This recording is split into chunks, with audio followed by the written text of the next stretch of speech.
Բարև ձեզ։ Այսօր խոսելու ենք իրական Հայաստանի գեղագիտության մասին, նախագիծը հանրային քննարկման է դրվել եւ մեծ աղմուկ է հանել ստեղծագործողների շրջանում։ Թեմայի վերաբերյալ զրուցելու ենք գրող, հրատարակիչ Գոռ Հարությունյանի հետ։ Շնորհակալ եմ հրավերը ընդունելու համար։ Ինչ եք կարծում, իրոք առիթ կա մտահոգվելու։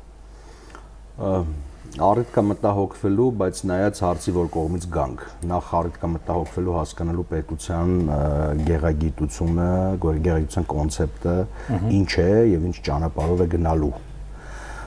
Եթե մինչ այս պարզ չէ, ուրեմն այն մարդիկ, որոնք որ նախաձեռնել են կամ շահագրգիռ կողմը, որ նախաձեռնել է նման օրակարգ, պիտի հստակ բացատրի պետության գեղագիտությունը։ Այսինքն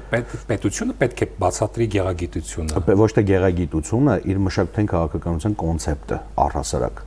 Մենք իբրև պետություն ունենալով շատ հրաշալի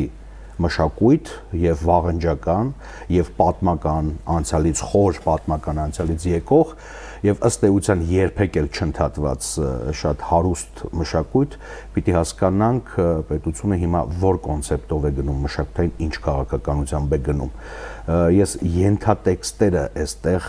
կարող եմ ենթադրել, բայց հասկանալ դեռ չեմ կարող, որովհետեւ բաց չի, պարզ չի։ Եվ ձևակերպումներում բանկա կայքում դրված է հայեցակարգը եւ բնակչությունը մարդիկ քվեարկում են այդ նախագծի կողմ կամ դեմ եւ 68%-ը կողմ է քվեարկել հայեցակարգը։ Ես խիստ եմ կասկածում քվեարկողների կոմպետենտության հարցում, որովհետեւ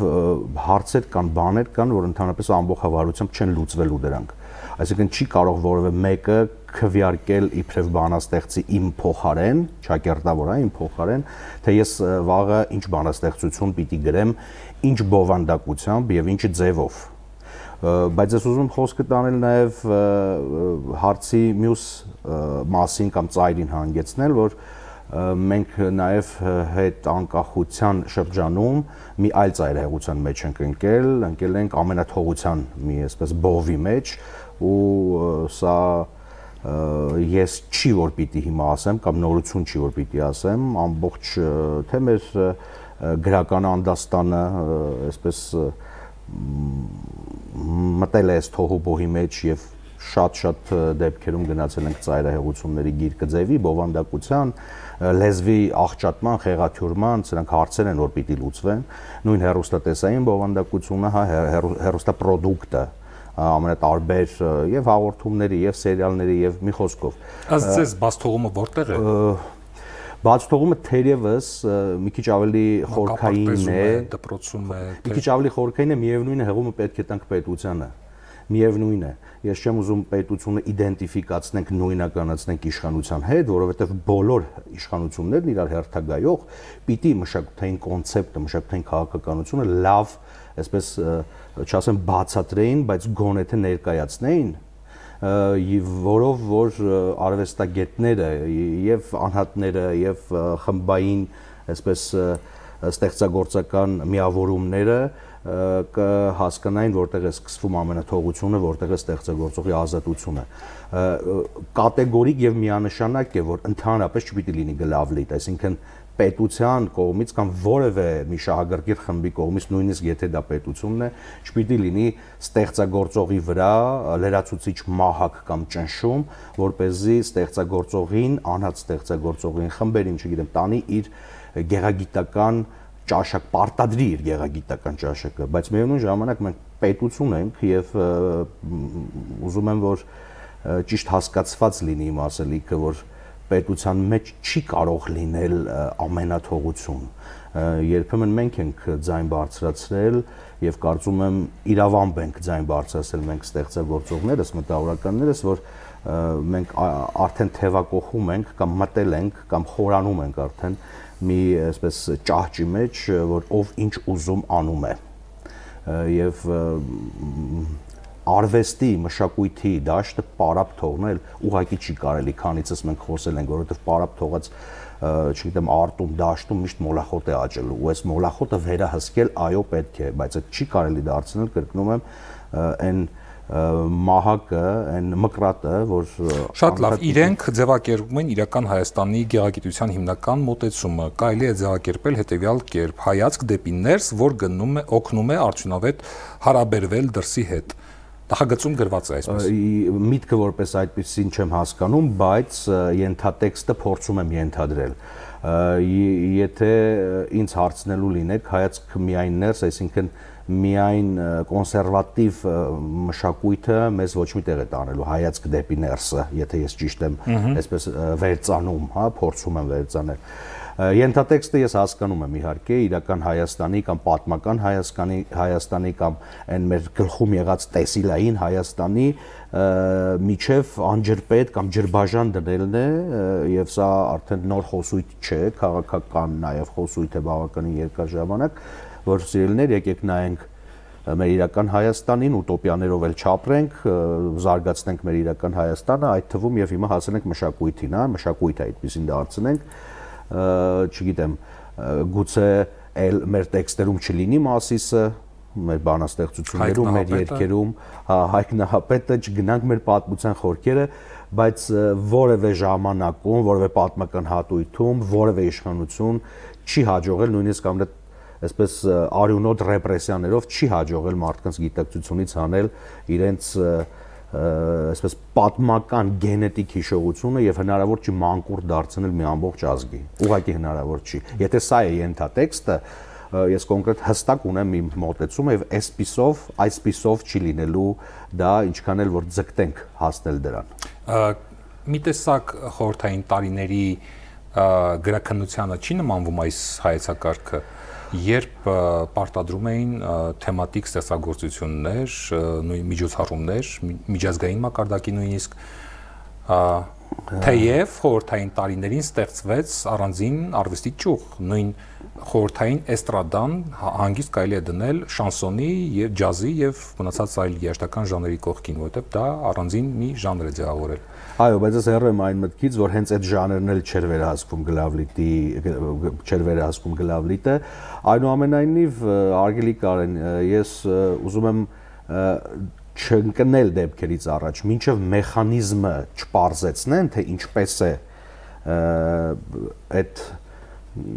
գեղարվեստական պայմանական ասած խորհուրդ կլինի անունը, ովքեր են նրանք, վերջապես պիտի կոմպետենտ մարդիկ լինեն, ովքեր են, այո, այս լոկալ, հա, մրցույթ կամ փառատոն չի, էլի, որ մարդն իր ճաշակով ասի դե ես համակրում եմ այս գրականագետին, դիցուկ եթե խոսում են գրականության մասին, կամ այս արձակագրին, այս բանաստեղծին, որ քննի այս փառատոնին ներկայացված գործերը, օրինակ։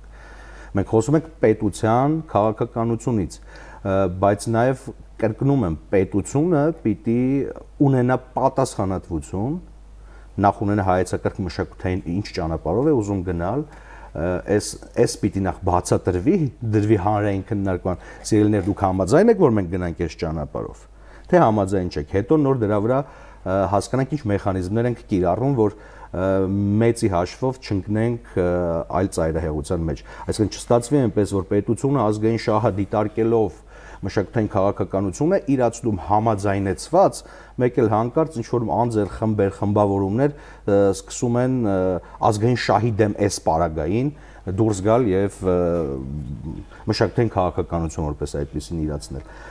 Ես հիշում եմ, որ ժամանակին հենց այս իշխանության ամենատարբեր ռանգի չինովնիկներ ասում էին, որ գրաքննություն չի լինելու, եթե հիշում եք։ Այսպիսի խոսույթ կար, կարծեմ նոր էր այս իշխանությունը եւ կոնկրետ դեպքերի հետ էր կապված, երբ որ Չարենցի ֆուտուրիզմի շրջանն էին ներկայացնում մետրոների հրապարակներում, դե մենք էլ այսպես փորձում էինք ընդդիմանալ այդ տեսակ մշակույթի հանրային պերֆորմանս, այո, նկատի ունեմ եւ մարդիկ այսպես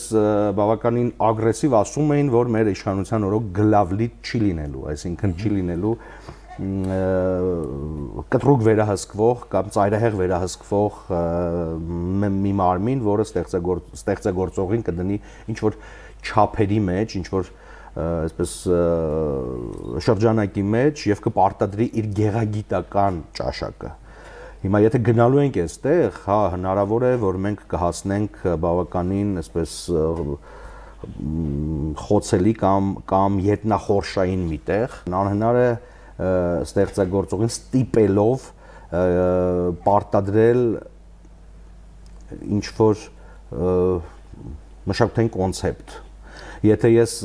առնվազն 20 թվականից հետո իբրև անած ստեղծագործող իմ ստեղծագործության առանցքը հայրենիքն է, եթե ես գրում եմ նայրի երկիր ծունկը չծալես, դրանից հետո այլ բան չեմ գրելու, եթե պարտադրեն կամ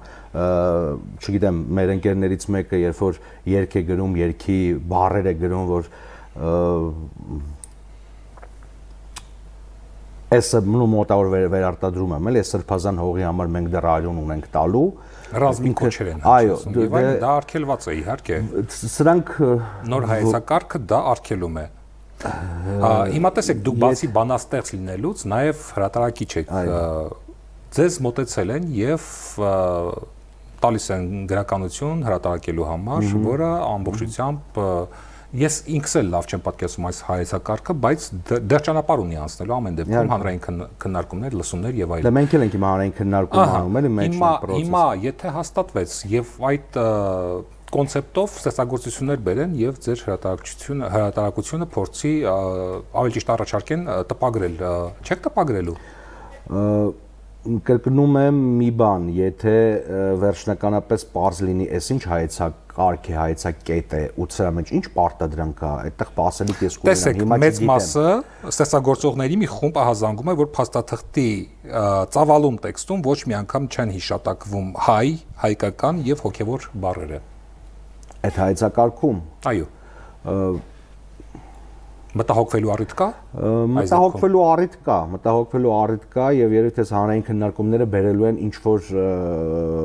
կնճիռներ, այո, կնճիռներ հարթելու կամ դուրս բերելու որոշակի թերացումներ, բայց ես ուզում եմ մի այլ բան ասել, մենք հիմա էլ իբրև հրատարակչություն ունենք մեր ներքին, այսպես խմբագրական բանը, սկզբունքը, որ այո, կան գրական ստեղծագործություններ, կուզեք գրականը ճակերտի մեջ այստեղ առնենք, որ բերել են եւ մեր խմբագրական, այսպես ասած, խորհուրդը մերժել է այդ տեքստերը։ Ես հիմա չասեմ դրանք ինչեր են եւ չնույնականացնենք, անուններ էլ չտանք ովքեր են, բոլորովին դրա կարիքը չկա։ Համենայն դեպս մենք ունենք սկզբունքներ, որ չենք հրատարակում այդպիսի ստեղծագործություններ համարելով դրանք ոչինչ չտվող մեր ազգի, մեր պետության, այսպես լինելությանը եւ նաեւ այն տեսիլին, որ մենք ուզում ենք 21-րդ դարի աշխարհակարգում լինել իբրև պետություն։ Եթե օրինակ խորհուրդ ձևավորվի եւ ձեզ առաջարկեն լինել այդ խորհրդի կազմում, կհամաձայնվեք։ Առաջին իմ այսպես արձագանքը կլինի ոչը։ Առաջին արձագանքը կլինի ոչը, որովհետև ինչպես ես եմ այսպես թեական վերաբերվում, թե ով պիտի իմ փոխարեն որոշի ես ճիշտ ուղղության մեջ եմ, թե ոչ, այնպես էլ մի ուրիշը կարող է ինձ ասել, ինչպես կարող եմ ես որոշել ստեղծագործել։ Այդ տրամաբանությամբ արդեն ստացվում է ձեր հնչեցրած միտքը, որ ամենաթողություն կարող է տիրել։ Դիլեմա կա դրա համար այստեղ, չլուծված դիլեմա կա եւ այստեղ գոնե մենք գանք համագործակցության եզրեր գտնենք կամ գնանք համագործակցության ճանապարհով, մենք գնում ենք մրցակցության ճանապարհով, գնացել ենք մրցակցության ճանապարհով, հիմա էլ ենք այդպես անում։ Այսինքն մոտենալու փոխարեն այս առանցքները հեռացնում ենք իրարից, որովհետեւ ասում ենք մեկը պիտի լինի մկրատողը, մեկը պիտի լինի ստեղծագործողը։ Ես հավատացնում եմ, եթե տոտալ վերահսկողություն լինի 21-րդ դարի քառորդում հայ ստեղծագործողի, հայ մտավորականի վրա, շատ կարճ ժամանակում մենք այստեղ մտավորական չենք ունենա։ Ուղղակի չեն ապրի մարդիկ այդ պայմանում։ Եթե մենք զուգահեռ ենք տանում կամ անալոգիան տանում ենք սովետների հետ, ասենք 60-ական թվականին ծնված ստեղծագործողը, բանաստեղծը, նկարիչը, երաժիշտը, ինքը սովետի հատույթում էր ծնվել։ Այսօրվա ստեղծագործողը 90-ականներից հետո մանավանդ ծնվածներ նրանք միանգամից անկախ Հայաստանում են ծնվել եւ նրանց համար խորթ է վերադառնալ այս ռեպրեսիվ վիճակին եւ որպես այդպիսին չեմ կարծում որևէ ստեղծագործող ի վիճակի է ներքուստ ապրել մի միջավայրում որտեղ իր ազատությունը պիտի սահմանափակեն իսկ ազատությունը ինչպես մարդու առհասարակ թույլ տրվի ասել առավել եւս ստեղծագործողի համար գերագույն արժեք է ամեն բանից վերը։ Շնորհակալություն հարցերին պատասխանելու համար։ Ես եմ շնորհակալ։ Հիշեցնեմ, մենք զրուցում էինք իրական Հայաստանի գեղագիտության մասին, մեր հյուրը բանաստեղծ Գոռ Հարությունյանն էր։ Ցտեսություն։